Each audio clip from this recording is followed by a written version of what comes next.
faites grève aujourd'hui, pourquoi? Bonjour. Nous faisons grève parce que le réseau pharmaceutique est en danger sur plein de points. Mmh. Le premier point, ce sont les ruptures de médicaments Mmh. qui sont très angoissantes pour les patients, qui sont très difficiles et très lourdes à gérer pour nous. C'est en moyenne 12 heures par semaine que l'on passe pour chercher des médicaments pour nos patients et ça ne devrait pas exister dans ce monde dans lequel on est aujourd'hui. Mmh. Les ruptures.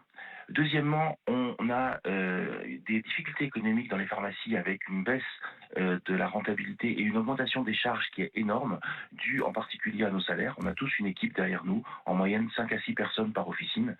Et si vous voulez, l'augmentation des charges et la baisse de la rentabilité de l'officine fait que certaines officines sont obligées de mettre la clé sous la porte. On a 36 fermetures de pharmacies en janvier, 2 fois plus que l'an dernier, et ça va s'accélérer, y compris Mmh. dans les territoires les plus fragiles, où souvent la pharmacie est la seule porte d'entrée dans un système de santé, puisqu'il n'y a plus de médecins et plus personne dans les territoires.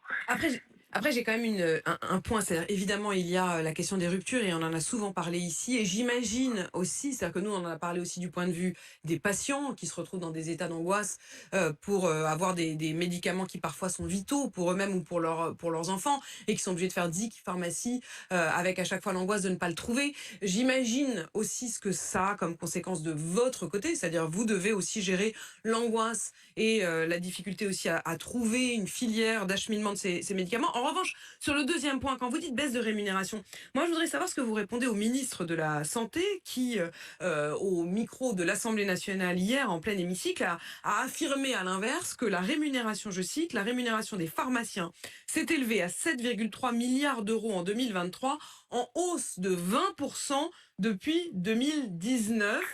Qu'est-ce que vous répondez à ça, hein? Qui dit Alors, vrai? Qui ment? je dis que, alors, demandez les chiffres à l'assurance maladie, vous verrez qu'en 2019, la rémunération est de 6,8 milliards. Donc, Mmh. entre 6,8 milliards et 7,3 milliards, je pense que les piles du ministre, la calculette du ministre, sont pas bonnes.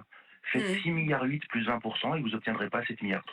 Alors oui, il y a eu une augmentation, on ne peut pas le nier, c'est la vérité, mais l'augmentation des charges sociales a augmenté de 36% au niveau Mmh. des pharmacies dans le même temps, parce qu'on a voulu rémunérer nos salariés qui ont tenu la barre durant la crise Covid, qui étaient là. Et nous n'avons pas fait ça avec des machines, on a fait ça avec des hommes. Donc vous avez Et joué le jeu des hausses de salaire? oui, exactement. On a signé 3 hausses de salaire de 3% entre 21 22. Entre 22 23, pardon. Et ces hausses de salaire, eh bien aujourd'hui, elles font que on ne peut plus assumer les charges sociales. Alors si, on va le faire, mais en moyenne, chaque pharmacie a perdu 60 000 euros à peu près l'année dernière de revenus, et l'assurance maladie nous propose dans une revalorisation à plus 9 000. Ben, moins 60 plus 9, moi j'équilibre pas sans qu'il y ait une vague de licenciements énorme.